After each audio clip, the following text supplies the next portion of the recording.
ভাবুন তো, যদি আপনার জীবনের সব গুনাহ প্রতিদিন ধুয়ে যায় শুধু ৫টা কাজের মাধ্যমে, আর যদি কিয়ামতের দিন আপনার প্রথম প্রশ্নটাই হয় নামাজ নিয়ে, আপনি কি প্রস্তুত?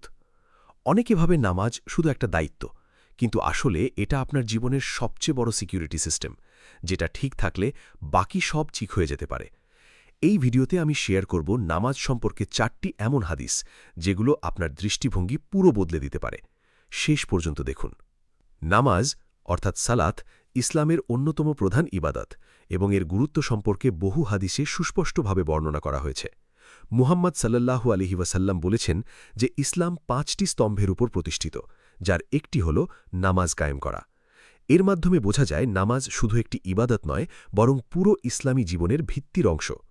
আরেকটি হাদিসে মুহাম্মদ সাল্লাল্লাহু আলাইহি ওয়াসাল্লাম নামাজকে দ্বীনের স্তম্ভ হিসাবে উল্লেখ করেছেন, অর্থাৎ নামাজ ঠিক থাকলে মানুষের দ্বীনও মজবুত থাকে, আর নামাজে অবহেলা করলে দ্বীন দুর্বল হয়ে পড়ে। তাই একজন মুসলমানের জীবনে নামাজের গুরুত্ব অপরিসীম। কিয়ামতের দিন মানুষের আমলের মধ্যে সর্বপ্রথম নামাজের হিসাব নেওয়া হবে, কথাও মুহাম্মদ সাল্লাল্লাহু আলাইহি ওয়াসাল্লাম হাদিসে বলেছেন। যদি নামাজ সঠিক হয় তাহলে অন্যান্য আমলও সহজ হয়ে যাবে, আর যদি এতে ত্রুটি থাকে তবে অন্য আমলও প্রভাবিত হবে।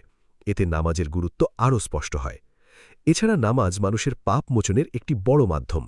মুহাম্মদ সাল্লাল্লাহু আলাইহি ওয়াসাল্লাম একটি উদাহরণ দিয়ে বলেছেন, যেমন কেউ প্রতিদিন ৫ বার নদীতে গোসল করলে তার শরীরে ময়লা থাকে না, তেমনি ৫ ওয়াক্ত নামাজ মানুষের গুনাহ মাফ করে দেয়।